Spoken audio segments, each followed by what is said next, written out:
Okay. Gorgeous. Okay. Here I am with Vardan Ovsepian, my friend, and uh, well, amazing musician. Um, Hi, Vardan. Hi, Cathy. Thanks for having me. Sure. Um, okay, I just have to start off with a compliment. Do you mind? I don't mind. So, first of all, I love this piece. This piece, it's really interesting because your music is so expansive and beautifully arranged and encompasses a lot. I mean, that piece itself was 10 minutes. But the It's actually segments. oh, yes, that Yes, one, right? yeah. It's segments of. That's what I do normally with this ensemble performances. That I extract few segments and I put together a large kind of a 10 to 15 minute video. Presentation, yeah. Yeah, So segments of different songs. segments of different songs, but from Oh, one concert. Yeah, from the okay, same so concert. the last theme, ba, ba, ba, or sorry, I'm not in the right key, but that theme always when I hear it, I'm always attracted to it. Just like the Dreaming Paris. Oh my God, that Mhm. just Yeah. I'm crazy about that. Um, and so that's to me that's it's not so common for me to hear that nowadays with some of the great arrangers who are doing like these chamber orchestra. And uh, is that is that idea of creating a strong I mean, I kind of already know the answer to this, but the idea of having a strong melodic line and element through it, is that a kind of a taught thing that you learned, or is that more of a personal desire? You mean incorporating chamber ensemble in my music? No, incorporating a strong melodic. Oh, the melodic content. Yeah. Content. Yes, of course. And um, I've been mostly attracted to um, lyrical players. That's why, from my younger years, I was always drawn to Keith Jarrett's music, just because of his strong presence of his motivic Yeah. lines and development, and it's almost like you could sing the entire solo. Yeah, his The motive thing is crazy. right, Amazing. yeah, Yeah. yeah.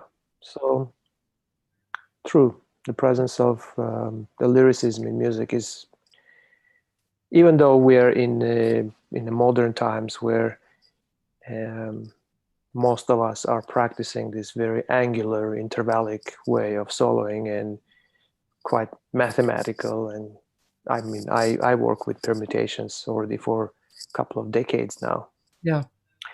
but still, there is good place for lyricism and a beautiful melody. Well, I think you do it absolutely stunningly, Thank you. quite beautiful. And I want to go back to permutations at some point. I'm going to write that down. Hmm. Um, boy, it was great to hear Ross play the crap out of that harmonic. Right, is so amazing. Wow. Um, and that just struck me as I was watching. Los Angeles has an abundance of wealth when it comes to musicians, doesn't it? Absolutely, yeah. All this hidden talent in a way, because It is. um, having lived in the East Coast and in other places where some of the talent is so obviously right there in the scene, just because, as we know, LA works in a completely different way Yeah. because it's so spread. There is no such a concentrated scene in one place. That probably has to do with it. But in other places, you immediately get the sense of who is in the scene. Yeah. Let's say you're new in New York City or new in Boston. Yeah. Within a couple of months, you kind of know who is there. And it struck me here in Los Angeles as I was gathering my chamber ensemble together and finding string players and percussion players. And suddenly I would see that musicians who live in this city were meeting each other for the first time in front of my eyes. And I was surprised. Like, you guys have been here for more than 10 years or are LA born. You haven't met each other. And these are not, some random musicians. These are fantastic musicians. Who do kind of a similar style. Yeah, exactly. Yeah. It was very surprising. And then I kind of started understanding that the scene is so spread. There is no concentration. That the guys keep surprising each other at all times.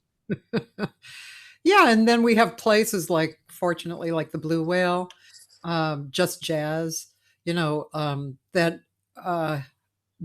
have people coming through who are in the same genre, and Blue Whale started doing that a little bit, yeah, putting and having that kind of a sense of a community and bringing all the creatives together. Yeah. Yay, the Blue Whale. Yay, June. Yeah, June. Yeah, June Lee, for those of you who know June Lee or don't know him, he actually was my former student, and he called me, 10 years ago or so, 11 years ago, and said, "Hey, Kath, I'm going to open a club." I was like, "What? You're what?" "Yeah, I'm going to open a club downtown." "Oh, wow, cool." So the Blue Whale was born. That's where I met Vardan.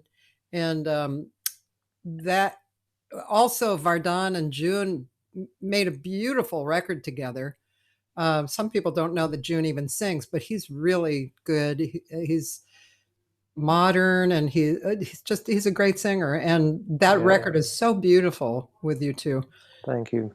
Yeah, it was a fun project. We went to Korea, played that material in Seoul as well. Yeah. Nice.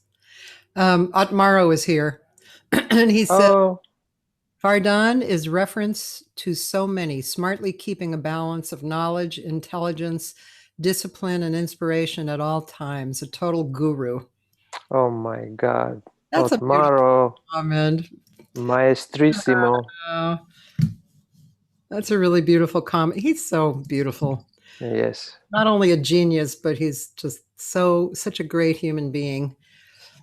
Agreed. One of those great human beings in Los Angeles who's like, brilliant and great. I have a thing coming up with him. I think it's November 7th. Hanging at his house? At his house, and we're going to play together and talk about things. Yeah, I can't wait. Write that down, November 7th. That is going to be so. Yeah, I think it's evening time, 6 p.m. Yes, and he's going to cook for you. I'm jealous. Oh. I'm jealous. I can't wait. So, Vardan, so let's just talk about how you came up in jazz or in music in general. I don't really totally know. I know you were in Boston and New York. Is that correct? I never really lived in New York, but my trips to New York from Boston were not just for weekends or a week. There were large segments of me being in New York. Luckily, I had a friend, a historian, a wonderful girl who traveled for her job, and she didn't care to sublet her place, and she was just giving the place to me whenever she was traveling. So at the time in Boston, she would give me enough notice. I would make all the arrangements so I could be in her apartment, which was Lower East Side. Cool. and sometimes for a month at a time, or even more. I never got to really live through the harshness of New York because of that. I never really lived there paying rent and working and so in a way I took the best of New York, which is going there for jam sessions and listening to music and hanging. So Doesn't make you a bad person. no. Yeah. But I love New York. So therefore I could never say I really lived in New York, but I spent good amount of time. Yeah. And this is right after graduation from Berklee College of Music in Boston. Yeah. I stayed around East Coast for about 10 years after that, before moving here. Did your family's here? Were they here already? No, I came to US first in 1997 Uh-huh. to go to Berklee College. Oh. Around my graduation, my sister came first and my parents came. They were in the East Coast a little bit, didn't like the cold, not large enough, the Armenian community. So they moved to Los Angeles immediately after a year.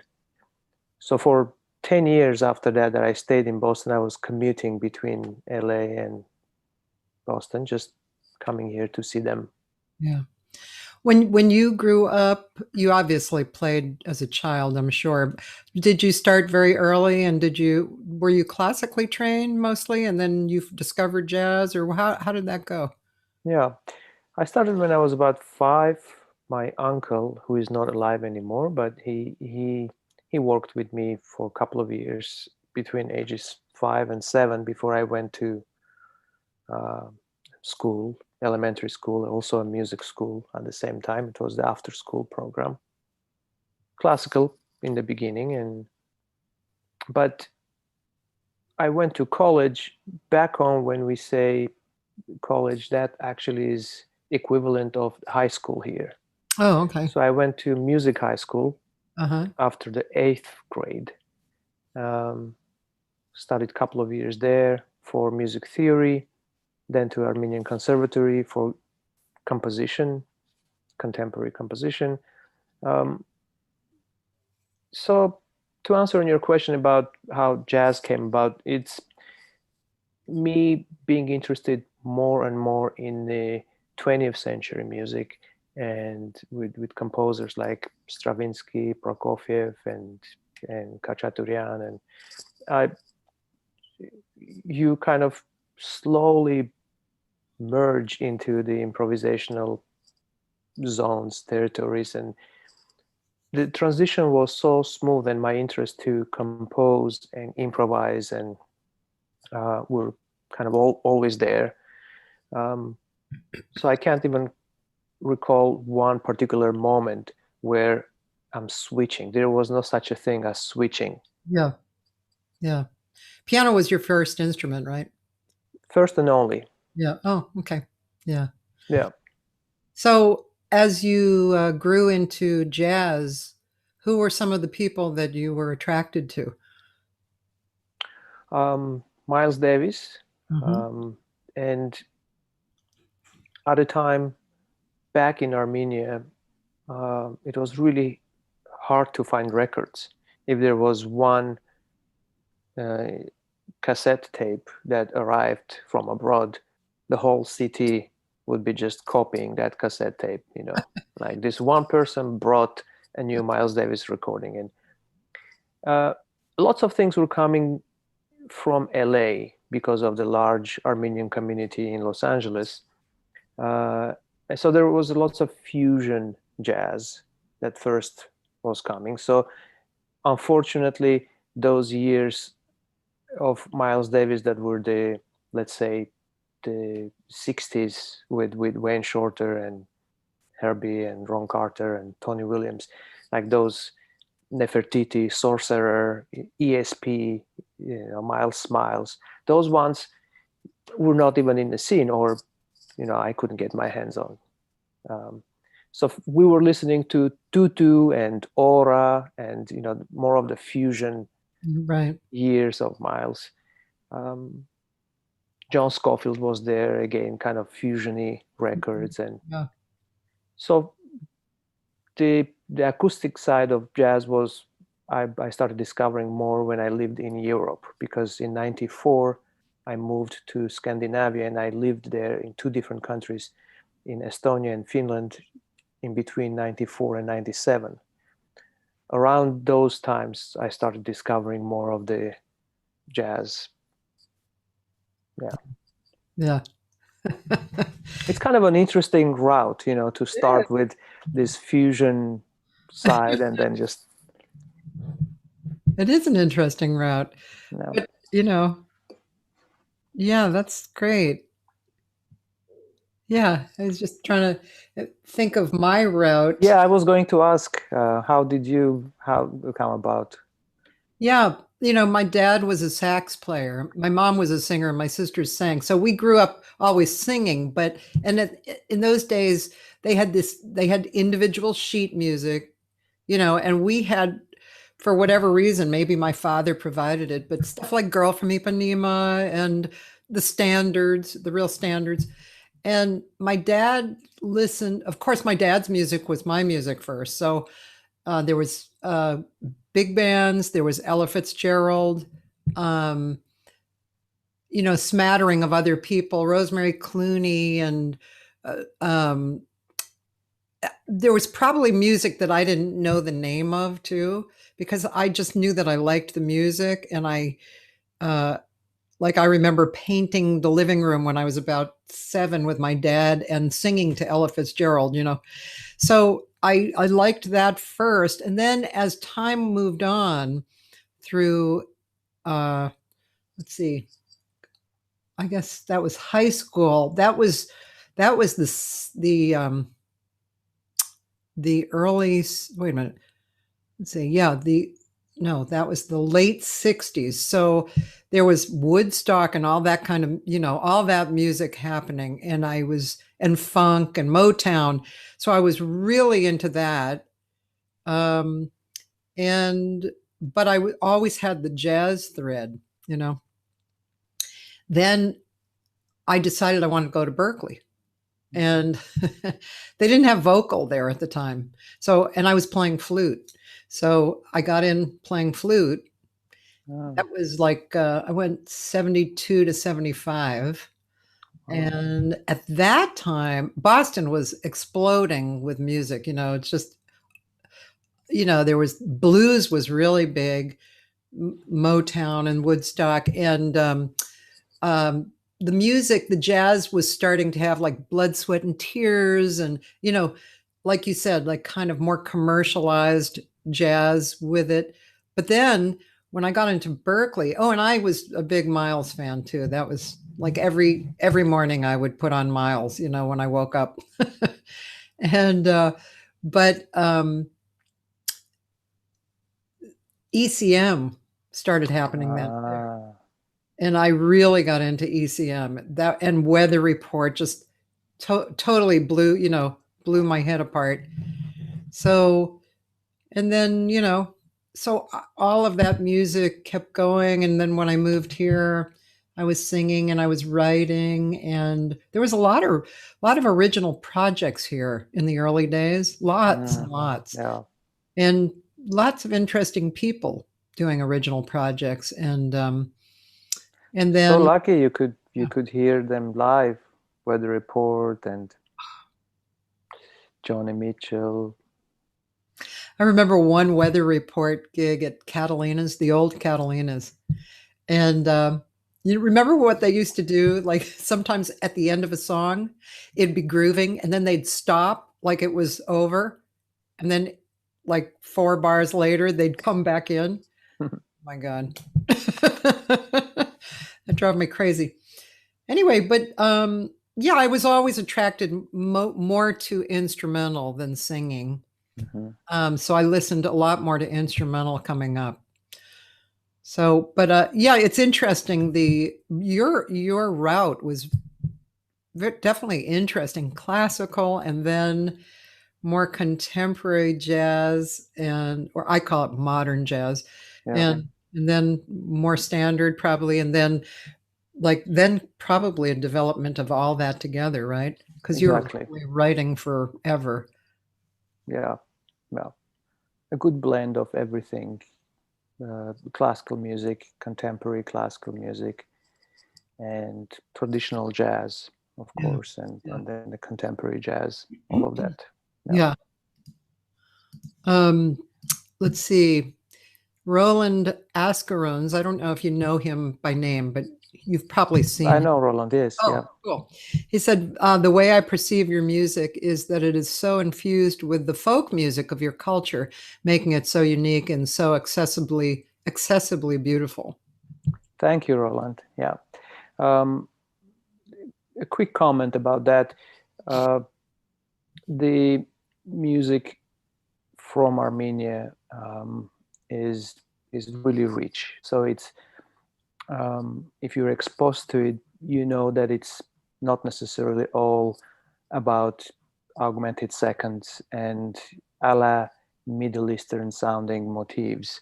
It's a lot richer than that, thanks to um, composers like Komitas, who have who has written unbelievably beautiful works for choir and involving lots of open fifths, and it's praised by Debussy.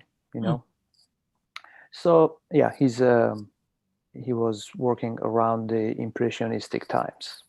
Could you spell his name? Komitas is Komitas. Okay. His real name is Solomon Somoyan, but it's like a nickname. Komitas kind of was given to him, and yeah, so he goes by that. So to Roland's comment, in my music, it has worked out always in such a way that the Armenianness does not really come on a facade in very obvious way. It is covered in numerous layers, but it's there. So therefore, for lots of people, it does not really sound Armenian, but yeah, only few ears can detect it. Cool. Um, I um, I also wanted to talk about. I mean, this is kind of a big area for you, but teaching. I mean, you've gone through a lot of interesting teaching projects over the last few years, right? Yeah. Um, in and out of like just some great ideas. Oh, Roland says much like Tigran Hamasyan's music. Um, in contrast with Tigran Hamasyan's music, Tigran's music is bringing uh, Armenian music and that influence in very much um, in very obvious ways, obvious in good way. Yeah. It's just he's incorporating Armenian melodies. He has done fantastic research of ancient from ancient times, like finding those melodies that have been almost lost. And so, Mm. I mean, Tigran is a genius already, as he is as a prodigy, but he also, I admire that work of him, for him to go and do all of that research and bring in this music into contemporary jazz. So no, in contrast in a way that I do not present Armenian music with such a clear kind of a presentation. Yeah. Yeah. One thing that that is really beautiful in some of those pieces, especially in Voce, is that the space that you give the soloists to create on is not just blank vamping, but it's actually a real rich space. So they really get to play fantastic Yeah. music, you know? But the format, Cathy, is allows you to do that, because even if it's a solo over one chord over a vamp, Yeah. let's say a violinist is soloing on top of just one chord, the texture as a composer that you can create around that, creating all these background movements with other instruments, can make it really rich. Okay. Yeah. Yeah. So it's really That's fun. exciting. Yeah. As a performer, I I think that good performers listen to that and they want to play. You Yeah. know, they want You, it's like, oh, that's what makes me actually know that I really like listening to somebody when listening to them actually makes me want to sing. yeah. Yeah. Yeah. It's a wonderful format. Unfortunately, these days we cannot practice big ensembles or any ensembles, but hopefully those days return Oh, soon. yes. And Vardan and I recorded a song too. I on a recording that I had 10 different piano players. Vardan, Beautiful record. Yeah. thanks.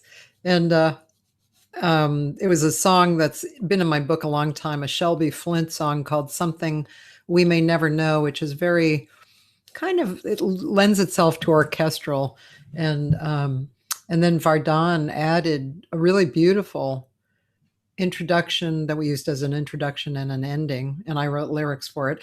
It's just quite beautiful song. Yeah. Then I extracted that little part and we used it with Tatiana in a duet project with your lyrics. I would like to hear. I'd like us to hear Tatiana and you. So actually, why don't you tell us first about Tatiana and you, because it's so interesting, and she's such an interesting singer. I mean, brilliant and but interesting too. Yeah. Well, um, to me, she's one of those singers that is still um, not as known as she should be globally. Um, when I discovered her, it was completely by accident. Um, Back in Boston, I was dating a Brazilian girl who happens to be Tatiana's childhood friend. And her name is Marina, fantastic architect. And we were hanging out, and Marina said, "Oh, can I play a recording of my childhood friend? She's a singer." So in my mind, I was thinking, "Oh God, I have to be nice now, because there is a possibility when someone says my friend is a singer, or my friend is any instrumentalist, or you're kind of expecting that it could be something that you have to somehow tolerate." Yeah. So from the first few seconds, I was just paralyzed. I couldn't believe what I was listening to. So from that moment on, I was listening to Tatiana for, I would say, another year or two as a fan, as I'm listening to Ella Fitzgerald or someone that I admire. I was just, it didn't even cross my mind to contact her.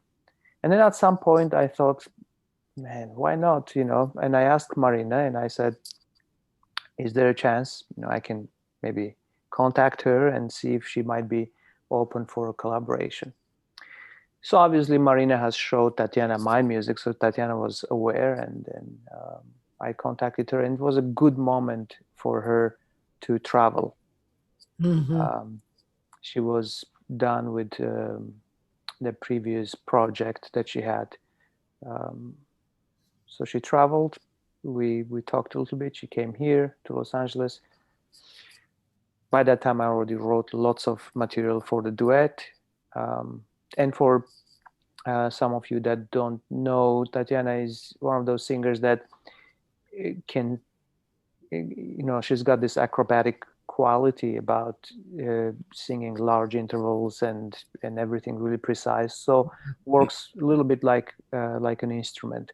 Yeah. So knowing that, I wrote a bunch of compositions for the duet, also involving my left hand heavily.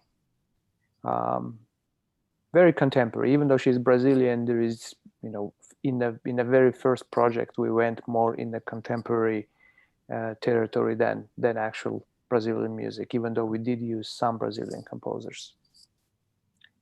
So that was the first recording, and then since then we've done 2 more records, so altogether 3.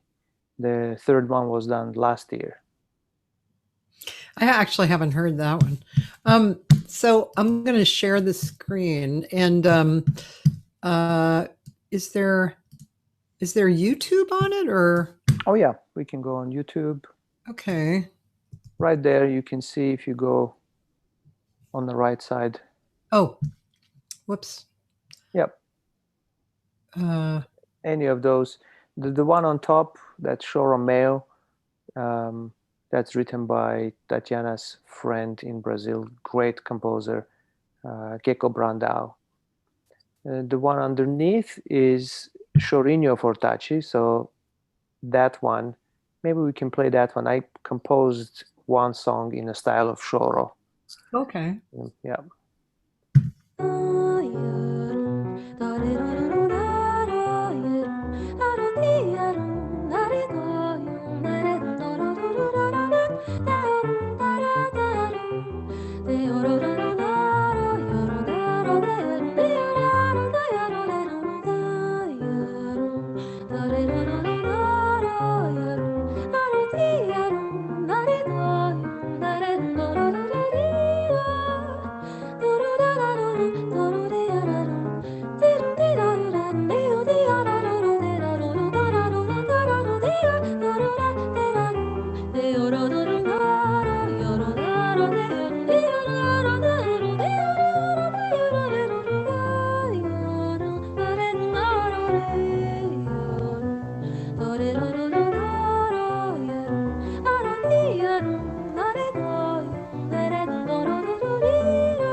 Oh, ho, holy moly. Incredible. That's really beautiful song, Vardan. Thank you. Oh, Thank you. and her singing is just, I remember when I heard her at the Blue Whale, I was like, wow. she's just, she's really, I think that what you said, acrobatic is so true, and her intonation is beautiful, and the tone she uses is really beautiful. Yeah, it's quite, it just makes, it's an interesting form, that the two of you have created. Yeah. Yeah, I treasure this project a lot. The distance is an issue a little bit, between Brazil. She lives in Sao Paulo and here. But so far we've managed. We've managed a few tours. Those have been particularly difficult, just because a few months pass between the time that we play together and it's the material is not as practiced, and suddenly we have to be in a new country with not much time, really, maybe one day to review the program and play. And sometimes we write new things, so the new things are completely fresh. It's just we had a moment in Japan,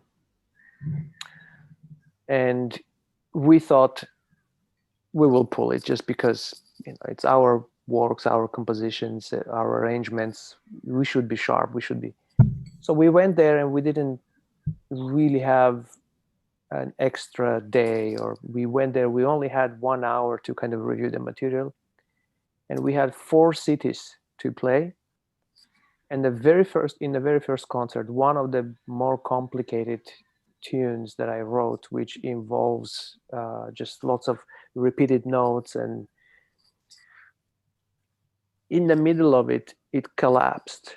Basically, she was completely fine doing her thing, but for me, for the pianistic things, it has been a little bit of a challenge. And classical pianists can relate to this. It's almost like your fingers suddenly just tangle, and you just can't continue playing. So we turned this into, obviously we didn't stop, we turned this into kind of an improvisation thing, and we got out of it. And only the promoter who knew the music, he after the concert, he said, that was interesting.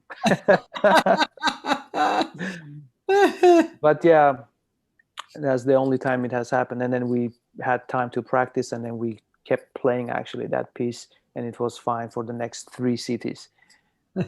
But yeah, that's the danger with not practicing with each other, and suddenly you have to perform. And you're right. The music, especially like that, the more you play it, the better it gets. Yeah. Mm-hmm. And yeah, it's just, yeah, it's great to do that. I had this my, let's see, I have a recording with Philip Strange from, who lives in Japan. Alone, was it Alone Together? Yeah, I think it's that record. And we had a month of touring before we recorded of those songs that had developed their own arrangements, and that felt good. And that was a reason to make a recording too, because you had actually worked on and developed music that felt good, Yeah. Yeah. How about your strangest moment on stage, if you recall any? On stage. It's interesting. I don't remember the strange moments, which is probably good. I remember a strange gig, which I've talked about before on this show, but my strangest gig was here. I was the token American singer for a Russian band. And somehow this Russian band got a New Year's Eve gig for 500 Jewish Latinos. And the only music that they had in common was Jewish music. And people kept coming up after we'd play a Latin song and they'd say, "Could we hear something Latin?" Because it kind of reminded them. And I just wanted to be home so much. I just was like, that Oh was my the God. worst gig of my life. But I don't remember any. Um, I mean, probably, I'm sure, not to say that there weren't uncomfortable moments, but nothing, actually one gig doesn't stand out. Right. Yeah. I can remember more of the good ones. Good. Those are the ones to keep in memory. Yeah. Yeah. Um, so you permutations. Um, when I was looking at your website, to in preparation, I saw that you had an interesting video speaking about permutations. And I remember there was a period of time where maybe 3 or 4 years ago or 5 years ago that you were giving lessons to anybody who wanted to show up. I mean, it didn't have to be piano players. Was that part of that program, or have you just did it just kind of soak into that program and you've been thinking of, I don't even really know what permutations are. Yeah. The closest um, description that I can say, even though it's not quite precise, people who know permutations, they would say this is not a precise comparison, but combination. It's the closest that I can find. Again, Okay. I don't want to say that combination replaces permutation. Yeah. Permutation is its own mathematical thing. Um, but basically, say you have a 4-note cell, combination of any 4 notes. Okay. Are you, Because the are you number is, thinking of a chord or it could be a chord or it could be any 4 notes. It could be any random 4 notes. It could put be four together? notes put together. Okay. Obviously, it is a chord, Yeah. um, and it could be 4 notes inside one scale that makes sense to us, or it could be 4 notes in a chromatic scale. So any combination of 4 notes, if we have 4 digits, we have 24 different permutations of that, which means we can do 1, 2, 3, 4, 1, 2, 4, 3, 1, 3, 2, 4, 1, 3, 4, 2, 1, 4, 2, 3, 1, 4, 3, 2. That's 6 permutations starting on 1. And Right. then another 6 from 2, another 6 from 3. So that's 24. Yeah. Um, 5 notes have 120 permutations. Huh. So if you have a 5-note cell, and it's quite good for us, we with 5 fingers, you have 120 possibilities of playing those lines. Basically, this whole permutation idea is something that helps musicians to develop their own language. And what's really also beautiful about it, that two musicians working on permutations will not sound similar. One thing that would be detectable, that yes, both are practicing angular intervallic way of playing. So this is for people who have arrived at a place in their music that they're ready for building their own sound, rather than keep transcribing and imitating, which has its own value in the earlier years of our development as jazz musicians. But at some point, when you're building your own voice, permutations is a great method, in my opinion. Hmm. I was just thinking how, as a singer, one could apply that, because since a singer is basically a single note instrument, you know, is there a way that single note players think about that or get into it? Absolutely, it's all about single notes. Oh yeah, it's all about single notes. Um, those 5 notes or 4 notes, they're all played as a singular line. Okay. Oh, I see. So more as a solo. Exactly. Yeah. Yeah. Yeah. Well, and in the video, as you were speaking and then you played, I really got that that in your playing, and which I've heard you're playing so much, and I know I recognize your playing, and so would you say that was did your playing come out of that idea, or did that idea come out of your playing? Is that an old idea, permutations, or is that something you thought of? Permutations is not a new idea. Lots of people have talked about this. Lots of people have used and are still using in their playing. But it's an idea that I don't think there is one particular method of working on permutations. You look at Jerry Bergonzi's books, and he talks about permutations. He has his own way of looking at it. Some other musician has their own.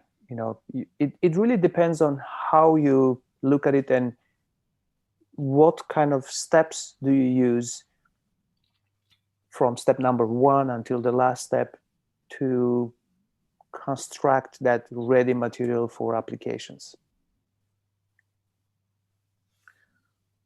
So the methods can be very different. Yeah. And also every little step that you take branches out in many different ways. That's why I'm saying that two musicians won't be able to do the sound same. similar. Exactly. What I'm sure it's deep, but what relationship is there to, let's see, I'm not even sure the question I have. What I'm thinking is, if I was practicing that, to me, part of it would be practicing the ability to hear and connect my instrument with those choices, 1, 5, 3, 2, and such. But then the other part would be how it was relating to the chord being played. So I'm not sure what my question is, but something about that, about relating to the chords being played. Yeah. So this whole permutation thing is a method. Once you look at music from that angle, you can see any music like that. You know how mathematicians, they say they can explain everything through math? Yes. Absolutely everything. Yes. I don't know, feelings and such. And right. Yeah. So through permutations, you can analyze any music that has been done before, and you look at Bach's music, it's all permutations. Okay. Yeah. Yeah. I'll bring in a quick example here.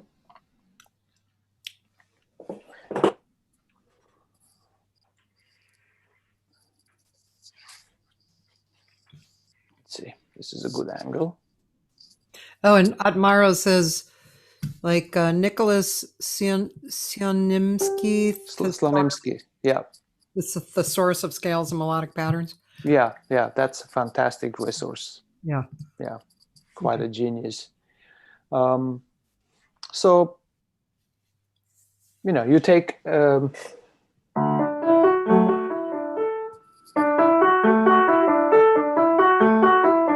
that's Bach, right? D major prelude. So we have a 4-note cell, and that just outlines the D major 5, 3, 2, 1. But this is a particular permutation. In a 4-note cell, this is 1, 4, 3, 2, because I'm looking at this, and when I say these numbers, these are permutation numbers. This does not mean scale degrees. So let's not mix that with scale degrees. So I could have any 4 notes. This is 1, 2, 3, 4. So I'm going from bottom to top, assigning numbers from bottom to top. Yeah. Okay. So that's 1, 4, 3, 2. the next phrase is.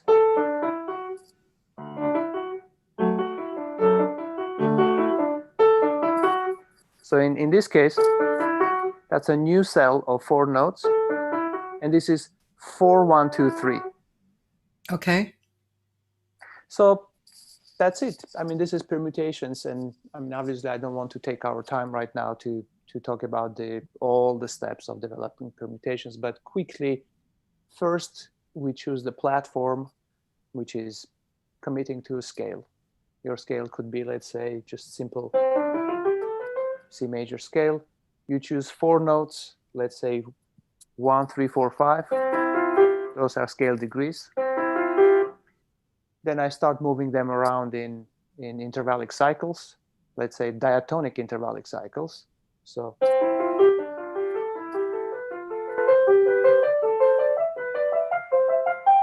that was cycle of 2 because I was going with seconds.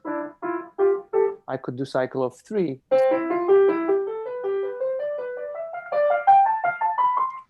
But until this point, I still haven't even assigned permutations.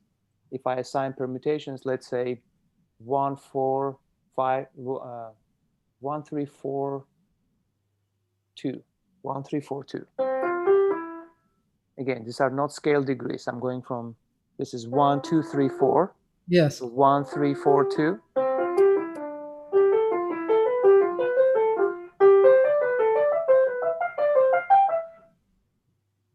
So Nice. you're already in that zone. So yeah. This is totally doable for singers or for any instrument. Yeah.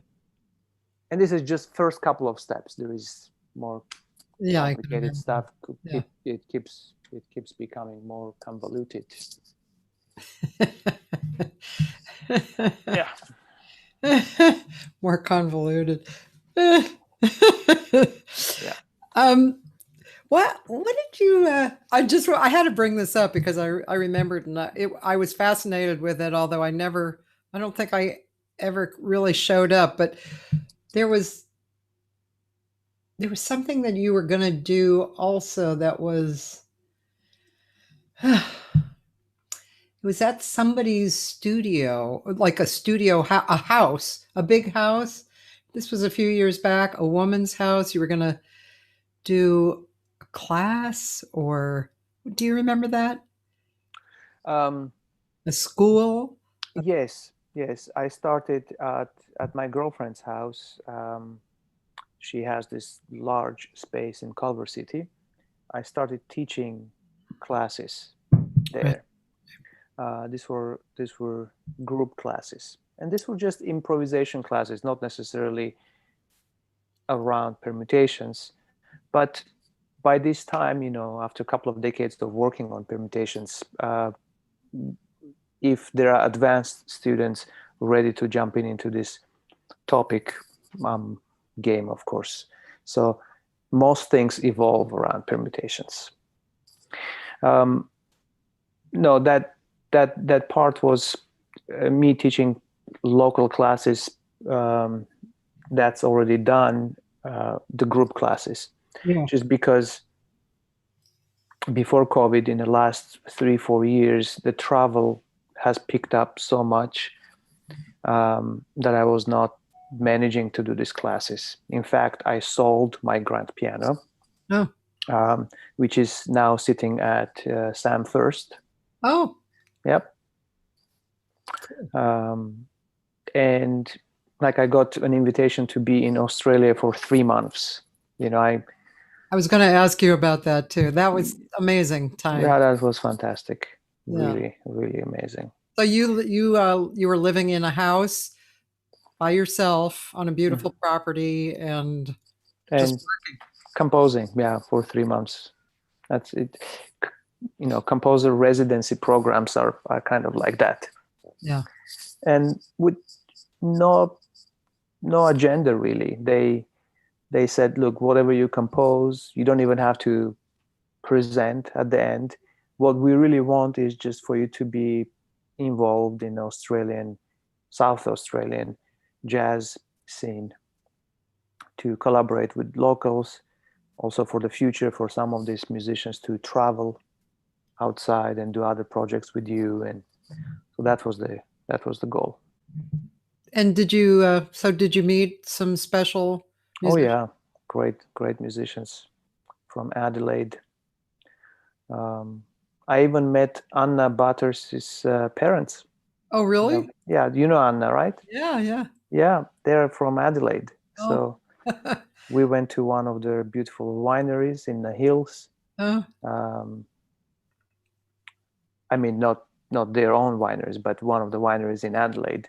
uh-huh. We tasted some great Chardonnays and had little snacks. Yeah, Yeah, I'm sure that was just a lovely experience. yeah. Really incredible. Um, yeah. Um, what are you doing right now, actually, musically? Since the COVID hit and it was clear that we're not traveling and performing, I thought, like many other creatives, I'm sure, I thought it's a good time to push those projects that have been always staying behind, um, like taking care of your publishing, Yeah, for yeah. instance, copyright stuff. Mhm. We never get to this. I mean, I never do. Yeah. Um, I started finally pushing the book. I'm writing the book about permutations. Oh, Yes, I know. I've been writing this book for 10 years in a way, but never really writing just because because you're busy all the, playing and yeah, writing. Yeah. exactly. Oh, So I'm close to finish. oh, Should congratulations. be, yeah, thank you. I did manage to publish another book a few months ago. I transcribed all original compositions of me and Tatiana that we did in these 3 CDs. Oh, nice. So published that book. Yeah, beautiful. Yeah. But mostly I took care of also my websites. I switched from one company to another, built a new site with Wix. That's the personal website, Yeah. all updated. It has a shop right now where the books are selling. But primarily, I also attached a completely different website, which is specifically for online courses. So right now I'm teaching all these courses. These are non-interactive video courses, which I upload one video lesson every week. Wow. Now, And could we look at a little, like, just where that is? yeah, A bit? absolutely. Yeah, If because you it's interesting. if you go on my website, vardanovsepian.com,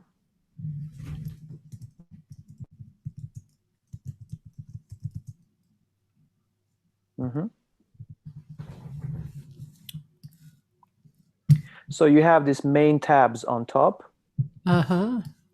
Okay.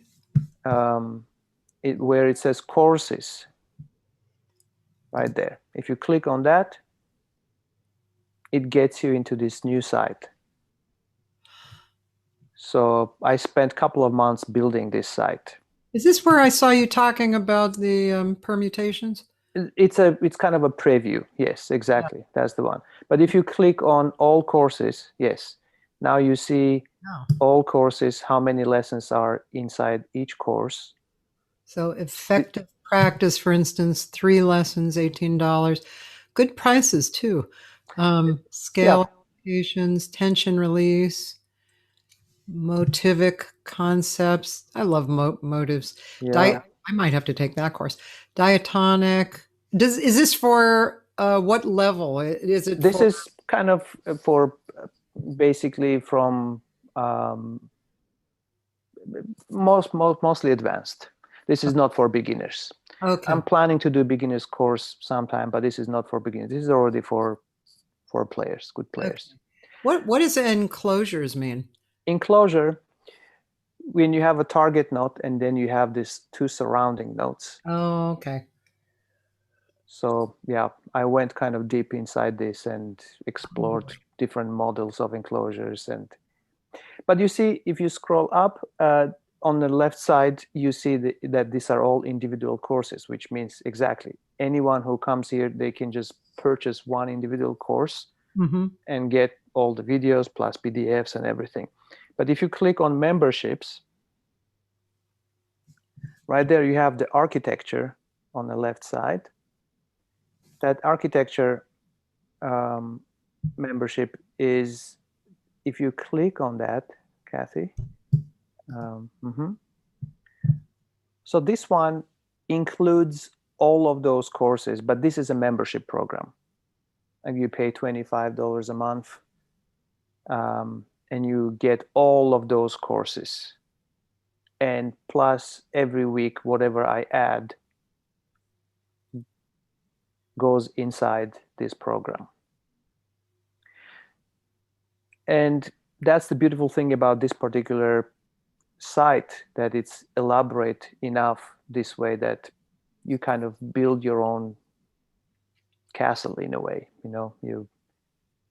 it's a teaching. Yeah. Boy, that's very good.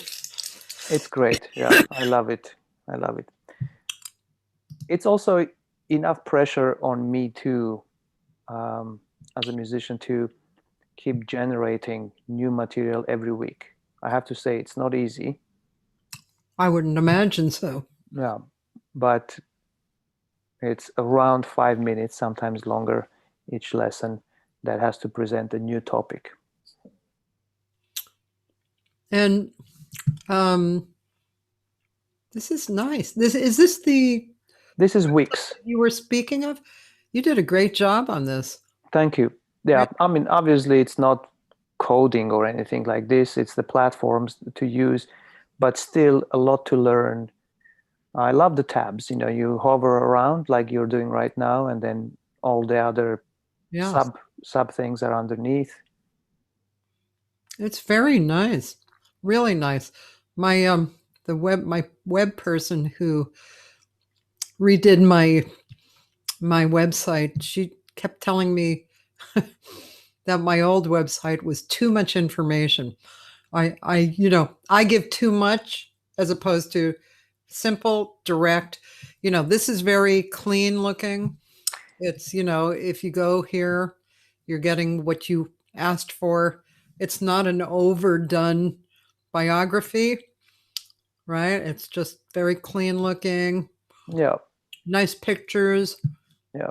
Somehow I like this clean, the cleanliness about how clean it looks, at least on the home page. Sometimes when I visit people's sites, the very first home page looks too much overpowering, and it's not like in here the information is lacking. I have managed to put everything that is there, as you can see, the recordings and then the biography or press or. Are these? These are all the recordings that I've done, and as a leader or co-leader. Starting from more present. Yes. What is this sound design? I was in Korea in the fall, and with a fantastic cellist, G Park, and in her group she had this modular synth guy, and I loved what he was doing. So he just designs sounds, creates these atmospheric sounds. So I just went with him to a studio and we recorded an album together, him manipulating the piano sound and also creating these textural things as I was playing acoustic piano. All I did, I just played acoustic piano, but just with this background wash of this marvelous electronic texture. Was it improvisational? It was all improvisational, even though it sounds like I'm playing compositions. I kind of approached it in that compositional way that I returned to the main themes, whatever I was playing in. And this is Tatiana and you. This is the latest one. Yeah.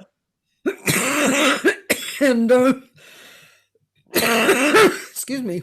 You okay? Yes, I have a chronic cough that I've had Oh, for many years, and I have these great English lozenges called Vocal Zone that save my uh, proverbial ass. And so this is Anna Rakita. yeah, she's a great Russian violinist, lives in Moscow. Mm. So we wanted to do a project for a long time. She's quite fantastic. And um, last year, I had this opportunity to be in Portugal. Uh-huh. So she flew from Moscow to Portugal while I was there for a project. We went into a studio, recorded that. Oh, Yeah, fantastic. yeah, I I feel like I want to look at some of these because they're so interesting. yeah. Tim Miller, Joshua Davis, and Zach Harmon. Yeah. Tim lives in Boston. They're good friends of mine. Fantastic guitarist. Josh is a longtime friend, brother. He's in Pennsylvania at the moment. Great bassist, teaches and leads jazz departments in those around there in universities. Yeah, and Zach, since he was in East Coast, and I love Zach's playing, so was good to get him into that project. We recorded that in Boston. Oh, wow, cool. Yeah, And let's see what else I can look at. You have quite a few here. This one, that's a project where I arranged Armenian songs for the singer, who is also a great friend of mine, lives in Boston. Mhm. We recorded that a while ago. It just took a few years for adding all the electronics and other stuff and mixing and mastering. And the archaic. I love your covers, by the way. They're all really beautiful. Thank you. This one is a project with a Bulgarian violinist, duet project, all improvised. Also recorded in Boston. That cover is a great friend of mine who lives in North Shore, Oh, Boston. Yeah, he's a great painter, and beautiful. yeah, thank you. Really beautiful. Wow. And then Peter, That's and are you still the new pianist? well, um, Peter called this project a new trio. We've been playing since 2019. Sorry, 2009. Since 2009, since the moment I moved here Oh, with Damien Erskine, his nephew. yeah. Fantastic. One of the highlights of my music career. Recently, Peter has been quite busy, and in the last year or two, he's been more involved with the quartet, um, with Bob Shepard and John Beasley and Ben Shepard, I think, on bass. So we haven't played as much, but projects here and there happen. I mean, I keep working with Peter. I love working with him in any capacity.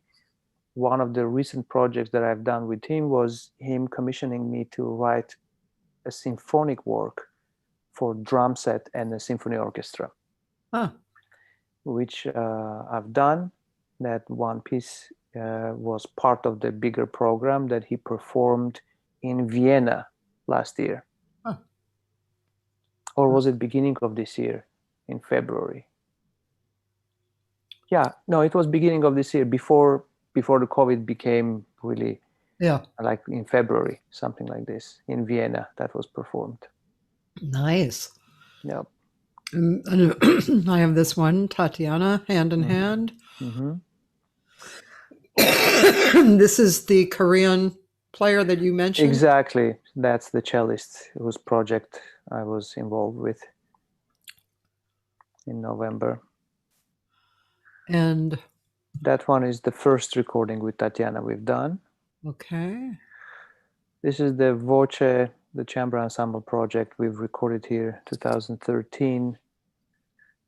that was the only one time that I've done Kickstarter Mm. project. I raised 15,000 to Oh, make this project happen. Yeah.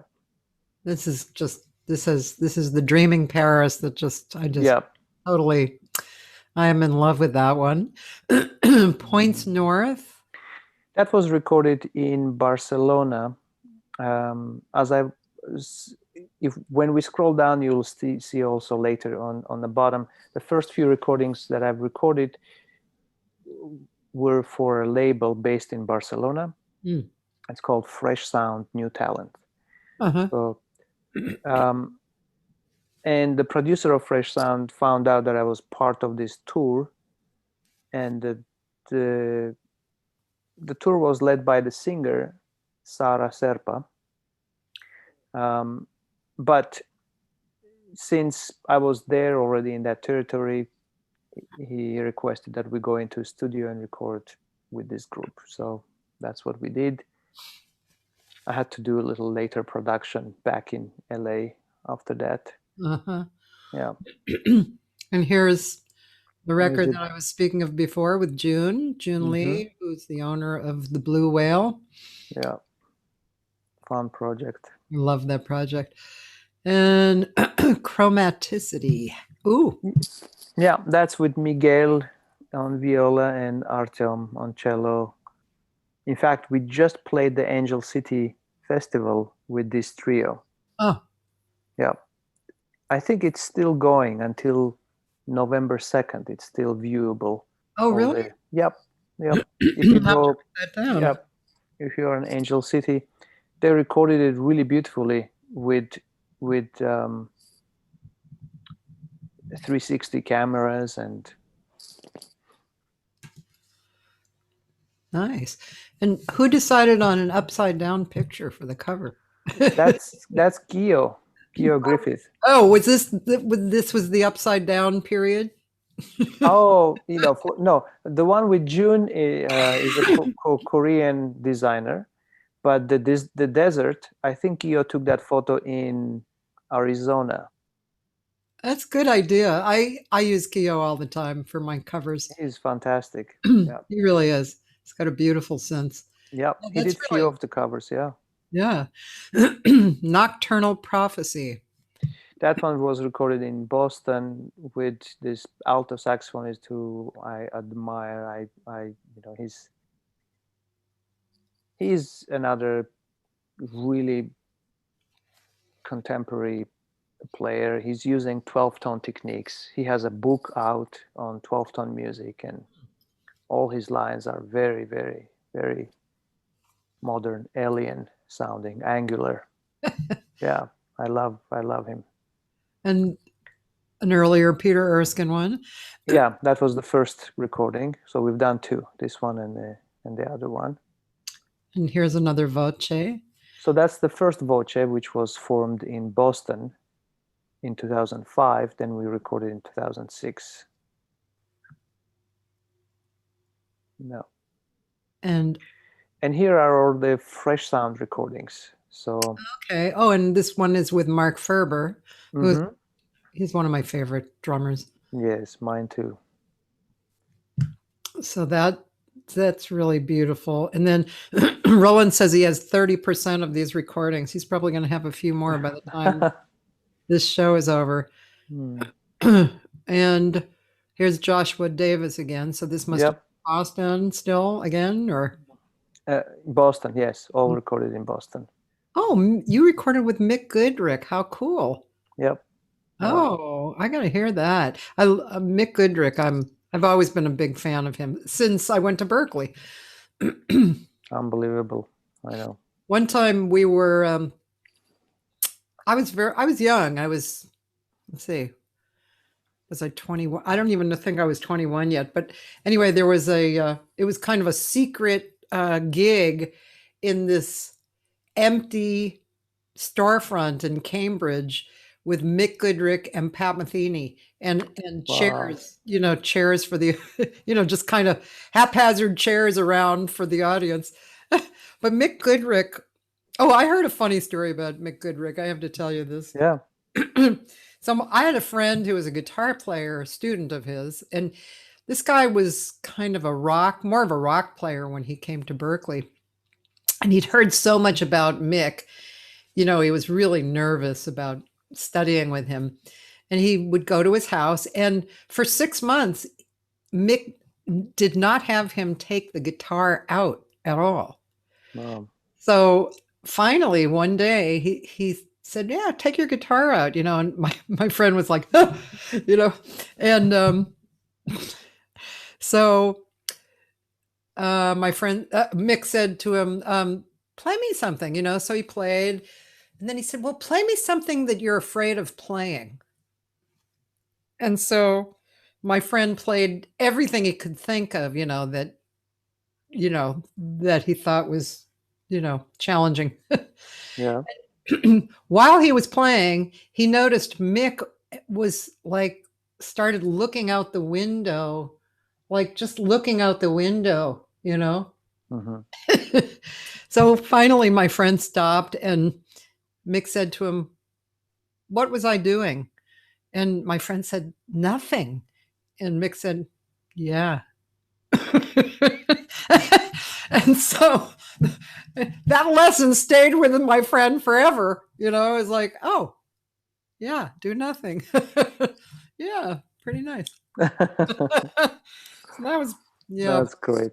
And of course, Mick here at GIT, Mick and Joe DiOrio did some playing together, which was amazing. That was really amazing. Yeah, what a master. And his books, have you ever looked at his books, Mick's? No, I don't think I have, actually. Yeah, it's all about these cycles and diatonic chords moving in different cycles. It's phenomenal. Huh. Yeah. Wow. Cool. And this was your first one? Very first album was a solo piano. Yeah. That's how I started recording for the Fresh Sound. So that was quite interesting that they actually went for this idea for me to record a solo piano as the first. Oh, that's really quite beautiful. Quite beautiful. I think it's time to hear you again. And let's see. Maybe that one on the right below the Chorino, where it says Voce plus Tatiana. Okay. That kind of includes both. But again, that's about 11 minutes. You don't have to play the whole thing. You could stop at any time, because it's segments. It's not one composition. Okay, good. Yeah, stop at any time. Don't feel like you're interrupting or anything. Okay, great. Hold on one second. Let me just do this view and share my screen again. And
ao sabor do vendaval.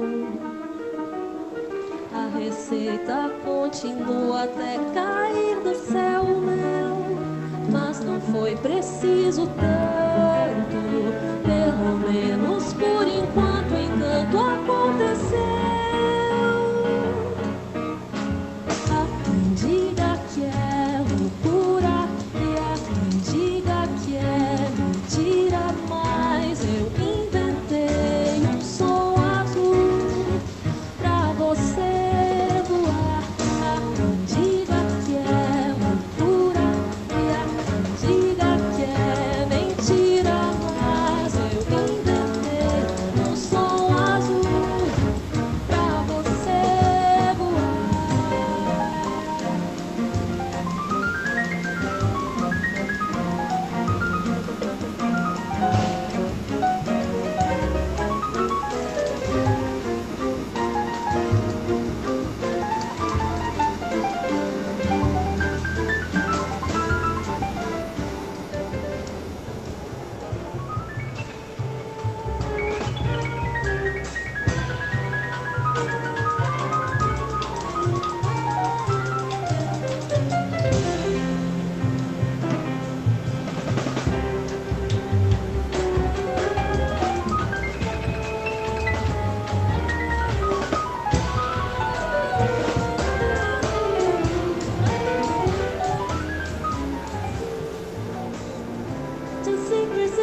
podem mais me absorver.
I couldn't stop.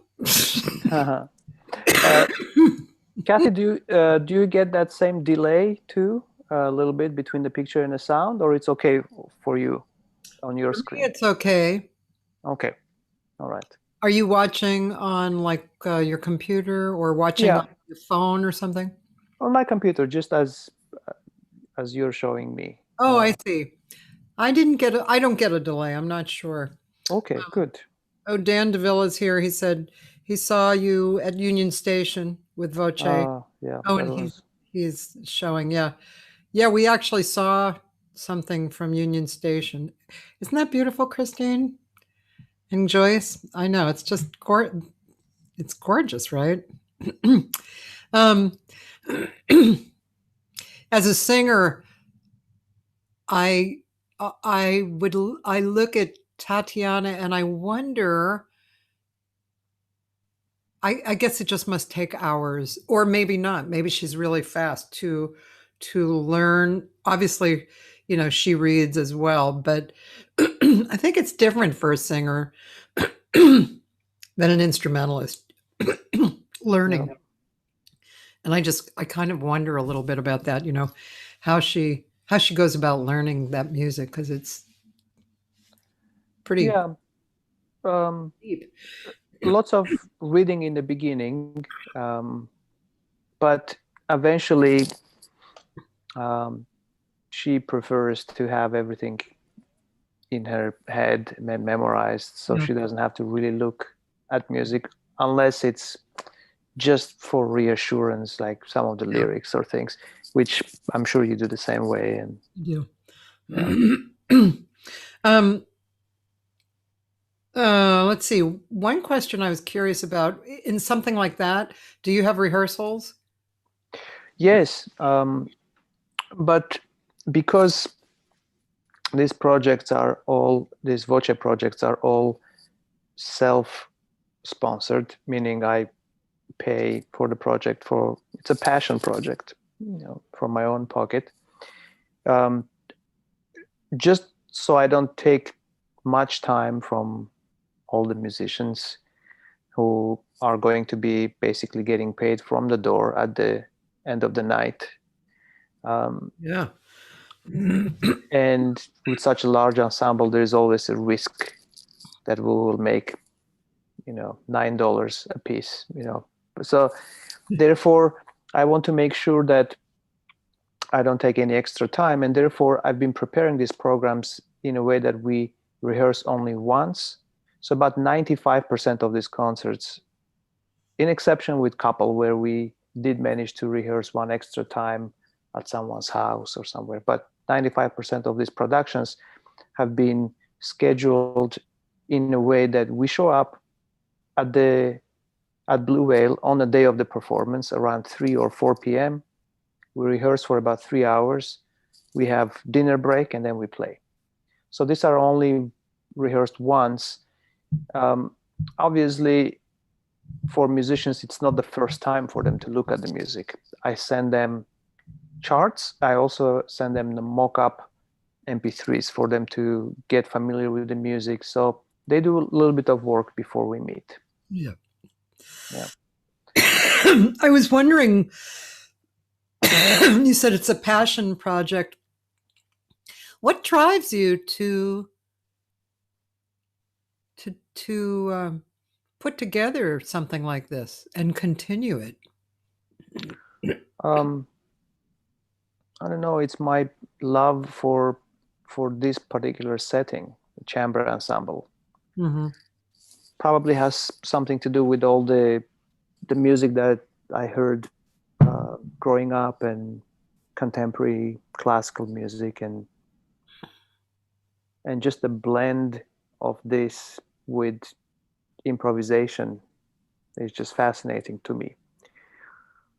When I bring in that example of us getting paid $9, obviously it doesn't end up like this.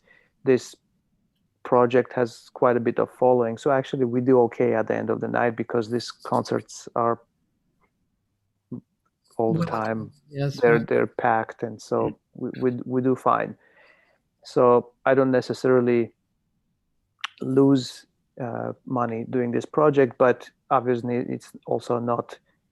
It's difficult to travel with this project. So yeah, it's just for love of the. Yeah, it's a passion project, and you can't not do it. It's. We all have these projects. I mean, our own projects as independent jazz musicians. We work, we teach, we do other things to save some finances for sponsoring our projects. I'm sure lots of singers do that too, absolutely. Hiring, like you can relate, hiring all the instrumentalists and arrangements and such. Arrangements, yeah, exactly. Yeah. That all costs. Yeah. I think it's putting together this size group with such devotion intrigues me, you know. I actually did do a live chamber orchestra at Just Jazz, and it was put together by John Leftwich, and it was under rehearsed, unfortunately, although we did do a rehearsal, but I would like to do it again, and I would like to develop it because it wasn't that large a group. It was 4, 5, 6, 7, 8, maybe 8 musicians, right?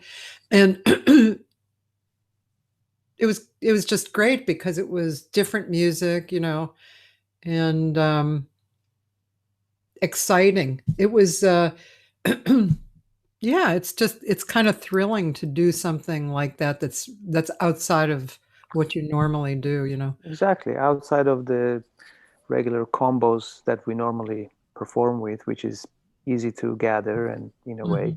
Mm-hmm.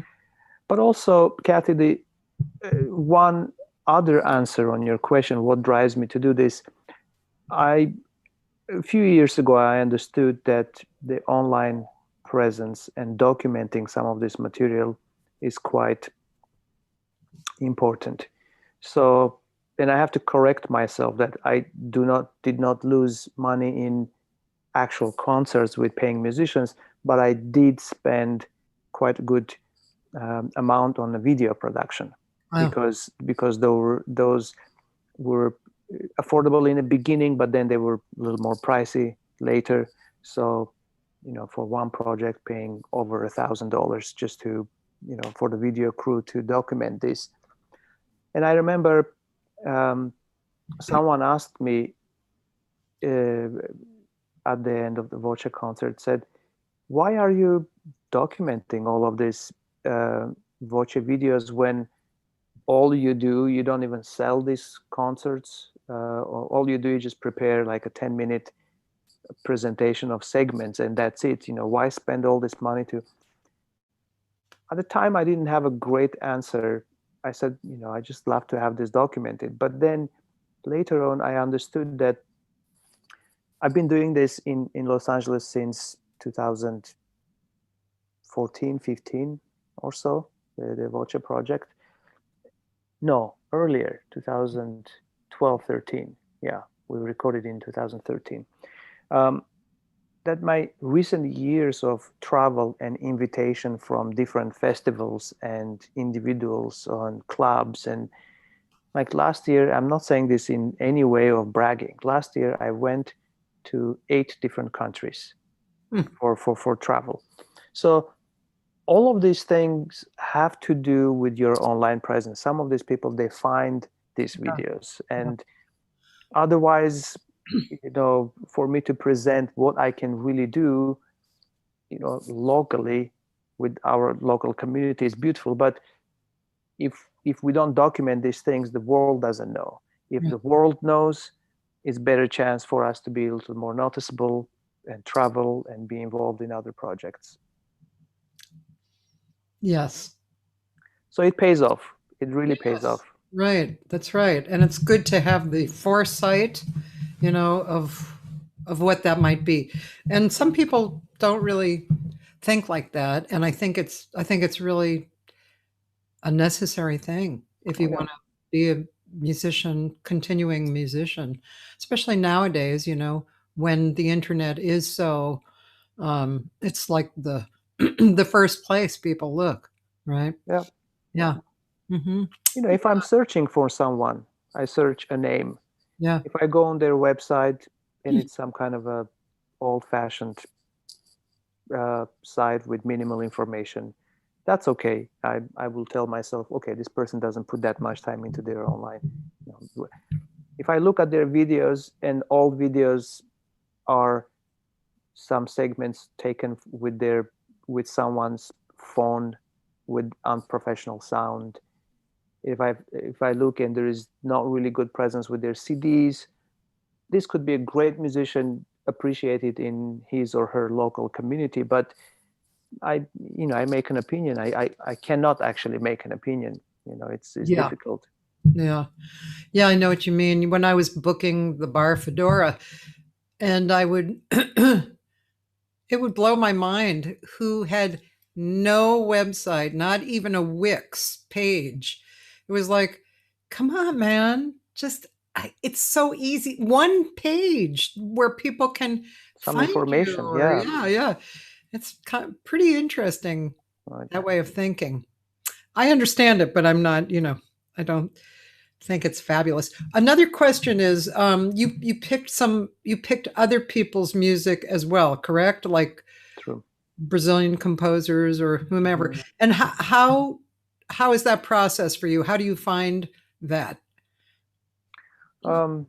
Finding is, as all of us, we're listening to different types of music, whatever really attracts us for the elements that it carries, we choose, and then the arranging process starts for me, which is quite heavy actually, just because I don't just change a chord or two here. I actually almost write a new composition on top of the existing composition.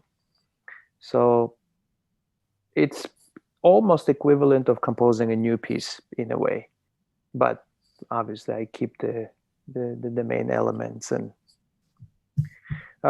with Tatiana, we've been searching together for, she has lots of great suggestions of whom to check out, and she all the time she just brings in fantastic examples. And yeah. Let's see. What did I want to ask you? Well, it is getting close to being over. Yeah. And so as usual, it's great to speak with you, and you too, Cathy. Great. It's always nice to play together and whatever. Let's see. I wanted to tell you, that I don't know if you're familiar with a Brazilian arranger, composer, pianist, singer named Clarice Assad. Clarice Assad, no. Her father and uncle were known as the Assad brothers and played guitar. They were, unbelievable. And she grew up in that, and she's unbelievable. And I came across her, it might have been through Joyce Glasgow, who's on here, but you should check her out. Maybe I'll send you her name. And please, yeah, I'd like to. Yeah, and she's going to be on the show in mid-November, and you would really appreciate her a lot. The other person, well, Bob Moses is coming on the show. I saw that. That's interesting. I'm so blown away because of course, when I was at Berklee, Weather Report and Bob Moses were like, my heroes, right? Right.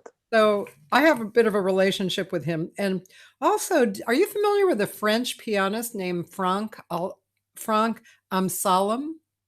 No. I'll check him out. Really nice, really great player. Really great player. And he's going to be on.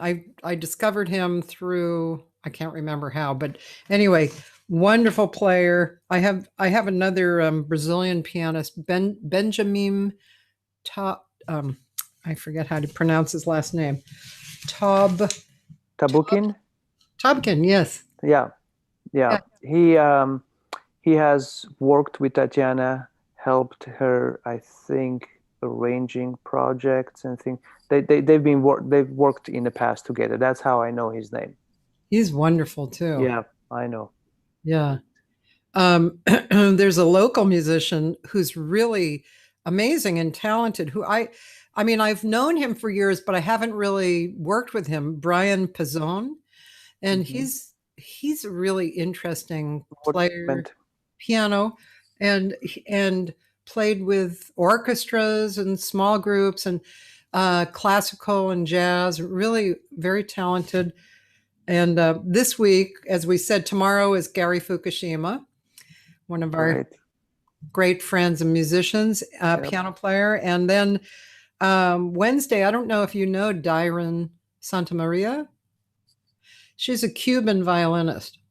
Mhm. And she's really wonderful. I Mm. heard her with, I had booked Oscar Hernandez at the club, and she came with him.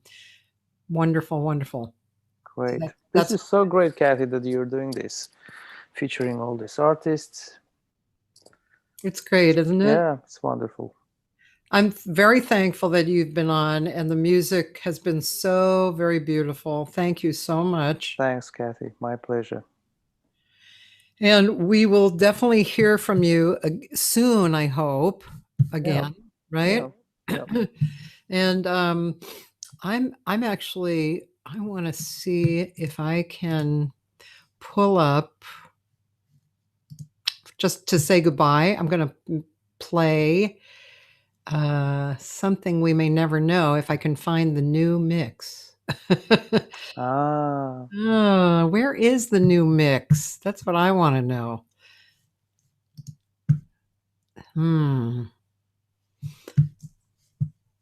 That's what I want to know. Let's see. If you want, you can stay on, but you don't have to, Vardan. Whatever you'd like to do. Don't feel like you must stay on. Let's see. Something We May Never Know. Full. Nope. That's a score. Oh my goodness. I don't know where I put it. Well, so much for that. I was going to play me and Vardan, but that's I don't think I track. can find it. Yeah.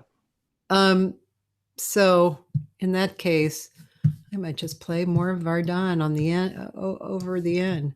But Vardan, you can say goodbye, or Yes, like I will say goodbye. Thank you again for having me. Thank you too. This was lovely to chat, and even though it was mostly focused on me, but I guess that's your format. That's right. It is my format. So thanks, Vardan. Pleasure. Be well, Cathy. We Thank talk. You too. I hope I see you again soon. Yes, soon. Okay. Bye. Bye. And ladies and gentlemen, I'm just going to look a little bit more so I can possibly find Vardan and me, which is just, let's see, where would it be? Oh, is that? Oh, yeah. Wonder if I could find it on my external hard drive. I think I can. And Something We May Never Know. And tritone new mixes. And here we go. All right. So this is Vardan and I playing a Shelby Flint song that's been in my book for a long time. It's called Something We Will Never Know. Vardan wrote the intro, which also we used on the outro, and I wrote the lyrics for that. Here we go. Something We Will Never Know.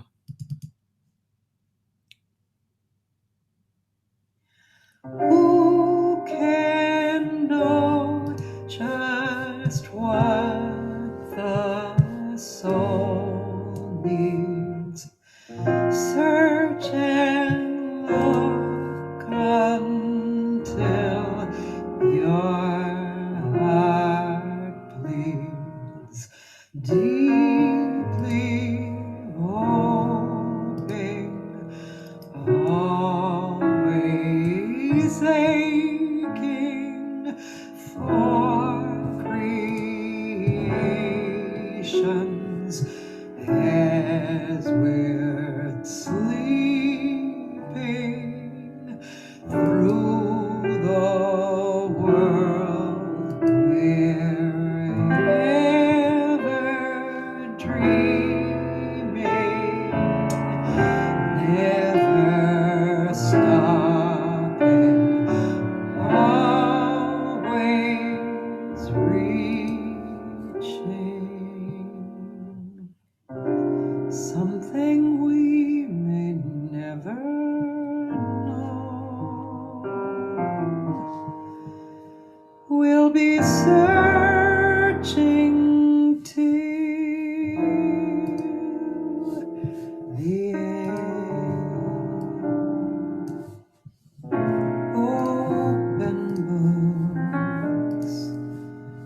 will never find the key that hides the mystery.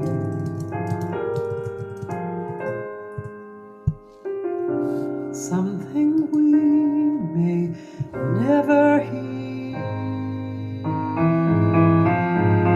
as we play and we pretend. Send a song, but it returns alone, just an echo of our own. Will we ever get to know anymore?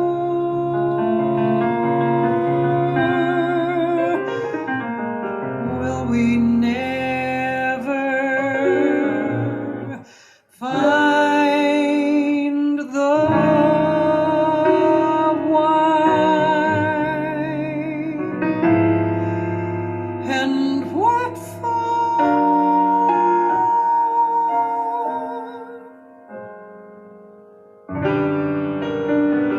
Through the world we're wandering,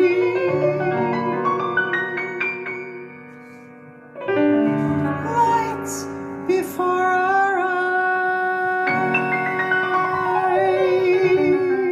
eyes, seeking in the darkness where the deepest secret lies.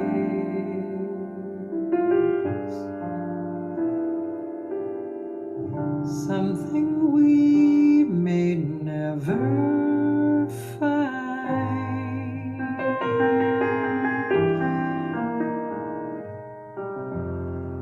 though we hope at every bend. Just a sign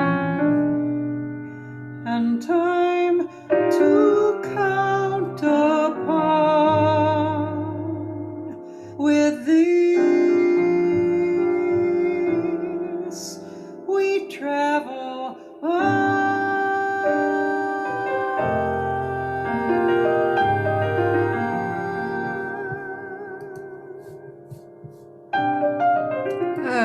Okay.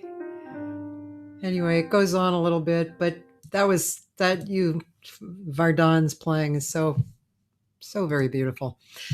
Okay, thanks everybody for being here. See you tomorrow with Gary Fukushima, who's also a beautiful player, one of my favorites actually, and just a great person. So have a great day, and I'll see ya. Bye.